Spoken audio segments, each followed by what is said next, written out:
ಬೆಳಗ್ಗೆ ಎದ್ದು ಆ ಟೂತ್ಪೇಸ್ಟಲ್ಲಿ 100 ಗ್ರಾಮಿಗೆ 10 ಗ್ರಾಮ್ ಸಕ್ಕರೆ ಇರುತ್ತೆ.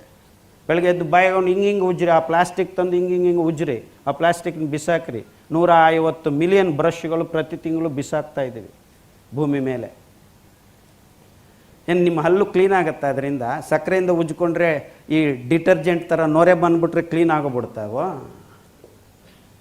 ನಿಜವಾದ ಹಲ್ಲು ಕ್ಲೀನ್ ಆಗಬೇಕಂದ್ರೆ ಇಜ್ಜಲು ಪುಡಿ, ಆ್ಯಕ್ಟಿವೇಟೆಡ್ ಚಾರ್ಕೋಲ್ ಹಾಕಿ ನಿಮ್ಮ ಬೆರಳಿಂದ ಮರ್ದನ ಮಾಡಿದರೆ ನಿಮ್ಮ ಹೊಸಡು ರಕ್ತ ಸರಿಯಾಗಿ ಪ್ರಸಾರ ಆಗುತ್ತೆ, ಗಟ್ಟಿ ಆಗುತ್ತೆ, ಕ್ಲೀನ್ ಆಗುತ್ತೆ.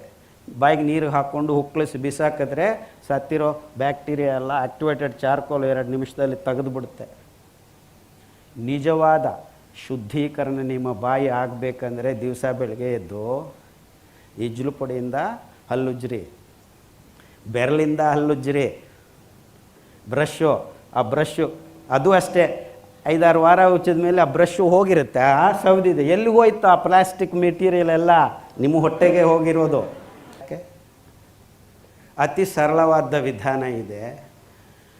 ಪೂರ್ವಜರು ಯಾವಾಗಲೂ ಹೇಳಿದ್ದಾರೆ, ಇಡೀ ಪ್ರಪಂಚದಲ್ಲಿ ಯಾರೂ ಹೇಳಲಿಲ್ಲ ಇದು. ಇಜ್ಜಲು ಪೌಡ್ರಿಂದ ಹಲ್ಲು ಉಜ್ಜಿಕೊಳ್ಳ್ರಿ ಆರಾಮಾಗಿರ್ತೀರಿ ಅಂತ. ಡಾಕ್ಟ್ರೇ ಎನಾಮಿಲ್ ಹೋಗುತ್ತಂತೆ. The most tough part in the body is enamel. ನೀವು ವಜ್ರ ತೊಗೊಂಡು ಉಜ್ಜಿದ್ರೆ ಅದು ಹೋಗಬೇಕು. ಈ ಬ್ರಷ್ ಉಜ್ಜಿಕೊಂಡ್ರೆ ಹೋಗೋದಿಲ್ಲ. ನಾವು ಆ ಇಜ್ಜಲು ಪೌಡರ್ ಹಾಕಿ ಉಜ್ಜಿದ್ರೆ ಹೋಗುತ್ತಾ? ಕಪ್ಪುಗಾಗುತ್ತೆ ಡಾಕ್ಟ್ರೇ. ಕಪ್ಪುಗಾದರೆ ಏನೂ ತೊಂದರೆ ಇಲ್ಲ.